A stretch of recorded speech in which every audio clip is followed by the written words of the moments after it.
Hello, my name is Brian Terrell. I'm the CEO and founder of GPL Technologies. I'm here with CTO Jason Blum. I've known Jason for about 20 years. Jason, what do you do as CTO here at GPL Technologies?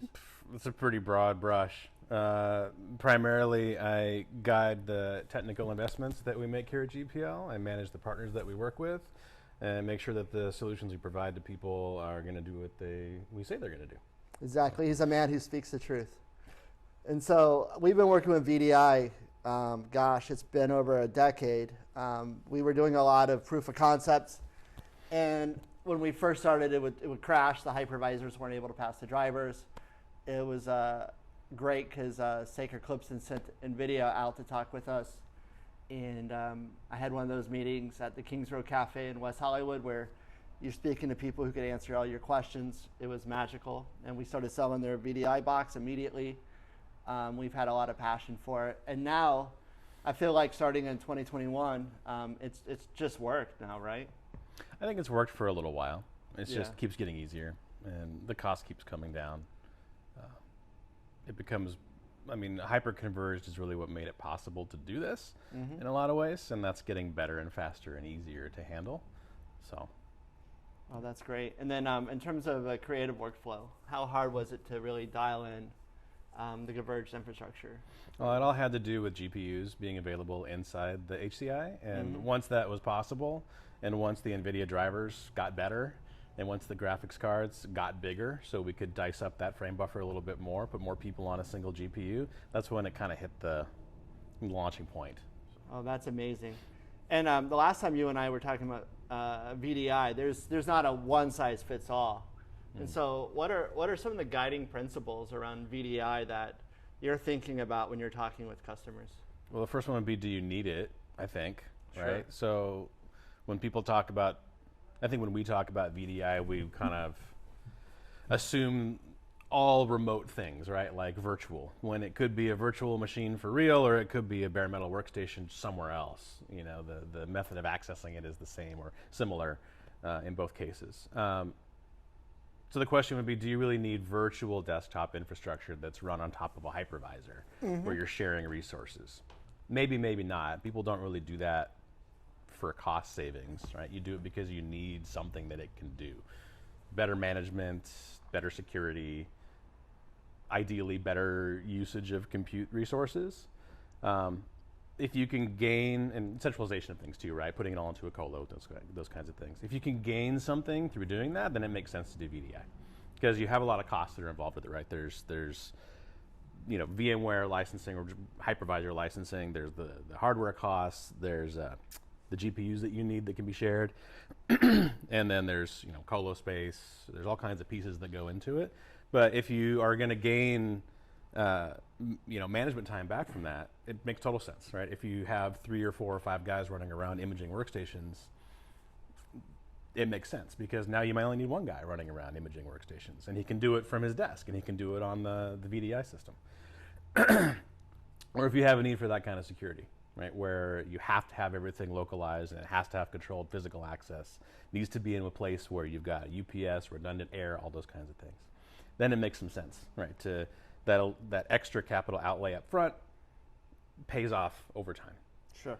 If you don't need that, or if you already have a bunch of bare metal, you can kind of ramp your way into it, right? You can put that bare metal into a colo, you can put a connection broker in front of it like LeoStream or Teradici or whatever HP's calling it now, anywhere I think.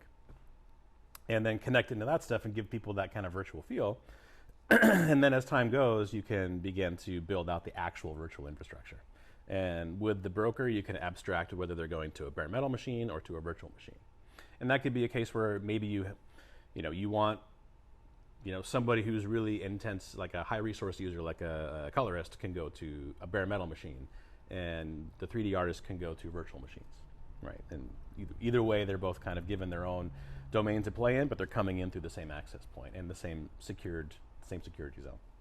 Wow. And how difficult is it to re-image machines when you have a setup like this? Well, with VDI, you would have a golden copy, essentially, right? And I'm not like the best person to talk to about the details of VMware, but you generally would have a golden copy that has your base image that has all of like the windows that you want to use, the core patches that you want to use, and you would blast that out to your machines. And it's just a push button to do it, right? Sure. And in fact, generally when you connect to a machine, you can have systems spinning up with that golden image right there and being built on the fly.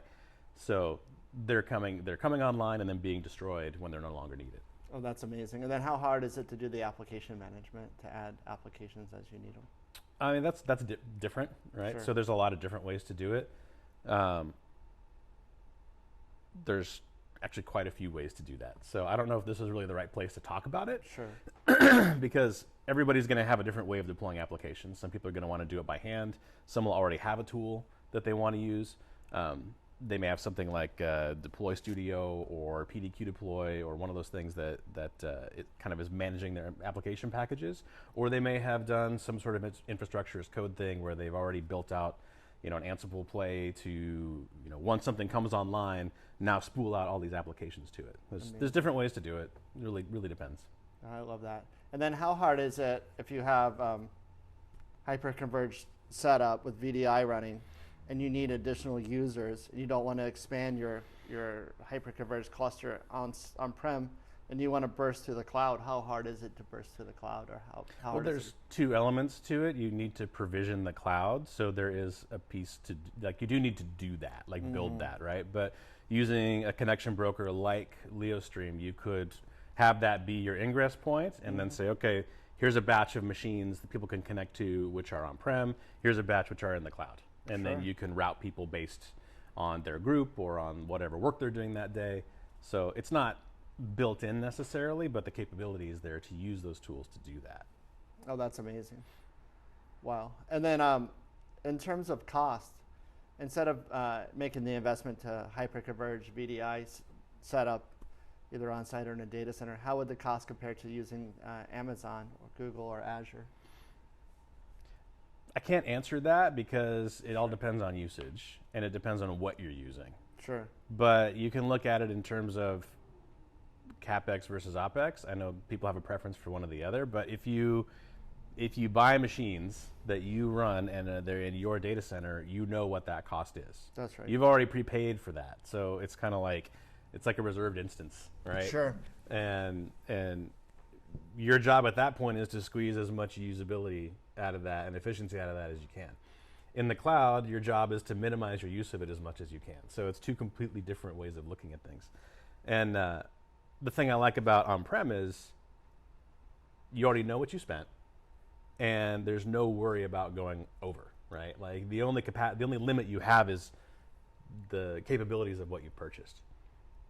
I mean, that can be good or bad, right? Sure. On the cloud side, there are no limits, but you have to be concerned with overages, which you don't really know about until it's too late. Or you need to be really, really good at forecasting and being, you need to be Johnny on the spot with your cost tracking. Like you need to have somebody watching it or systems watching it to make sure you know what's going on at all times. Those overages are really easy to run into, especially if you have compute and storage up there. You don't really know kind of like what all those transfers are going to look like. You don't know how much you're going to be spending. You do know that with on-prem. Exactly. Now, on-prem, you're stuck with what you've got. So that is an issue. You can always augment with something like VFX Now, right? You can get more nodes, you can get more workstations, so that makes some sense. With the cloud, you have no limitations. And you can be a little bit more flexible, I think, in the way you build and deploy stuff. You can script it much easier. You can spin things up on the fly and turn them off programmatically. It's a little more complicated when you own the metal itself. But they've both got their pros and cons. I think that the best approach is to use them both judiciously, right? Have a core of on-prem equipment that you know is yours and that you're maximizing at all times. And then if you need to burst over or if you have some sort of short-term project, have the flexibility to use the same systems in conjunction with cloud systems. I agree. And also as a business owner, the reason we started VFX Now as its own company is Section 179. And so for the past 10 years, we've always purchased the amount of equipment it would take to be efficient with our taxes. And then we'd use accelerated depreciation with federal and then 5-year depreciation with the state of California. It saved us $10 million in taxes. And so I'm a big fan of buying the equipment, and then we'll rent the equipment if we need it for something else, but typically buying is the way to go, just because of the depreciation. And with $1 million now per company, I think that's a great start. It's almost like getting the equipment for free. In terms of the time to deploy, what is the time frame somebody should start planning for this type of a deployment? There's no hard set rule. I would say think in quarterly blocks is probably the easiest way to break it down. You're going to want to have some time to think about what you need, do a business process review, and understand how to, and then architect the solution. And then once it comes time to procure, things are a lot better than they used to be, but probably anywhere from 2 to 4 weeks in general for most hardware these days. Except for switching. Switching might be a little bit longer, but it's gotten better for most vendors at this point.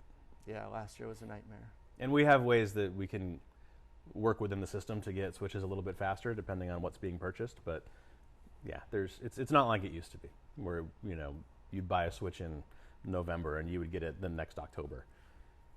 Yeah, that makes sense. And then in terms of security, can you speak a little bit to how the security is easier with this type of configuration? Well, you're centralizing everything, right? So you only have one place to go to manage everything. So instead of having a machine under every desk, which is a physical liability, everything is centralized into a colo, which ideally will have cameras and it will have controlled access with key cards. If it's in a proper managed co-location, you'll have 24/7 security keeping people out. So the physical piece of it is managed. And then from a logical standpoint, again, everything's in the same control plane, right? So you have one place to go and secure it. That can be good or bad, I guess, if somebody gets the keys to the kingdom. However, you have one place to watch, one place that's sending logs, one place to worry about versus 100 endpoints that are in random locations. Wow. And also, can GPL manage this infrastructure for the customer? Yeah, sure, we can, and we do. So. And what kind of tools do we have in place to help with the management? Well, we have tons of centralized services tools. These are mostly used for our managed services customers. We have network management tools. We have endpoint management tools, mobile device management tools, endpoint security tools. So there's no shortage of tools that we have to monitor and maintain all these systems. Right. And we spend about $300,000 a year on our tool set. It's a very fantastic stack with a great operator. We've been working on this for 10 years. And I couldn't be more proud of the work that Jason and the team has done with our centralized services. Is there anything else we should talk about? I think we covered a lot. I think so too. I think we covered a lot, and I want to be careful with people's time. So thank you for watching. Take care. And if you want to reach out to us, what's the best way to reach out to you? Best way to reach out to us is just give us a call or shoot us an email. Sure. Yeah, either way. So yeah, you can reach me at brian@gpltech.com. Take care. Bye.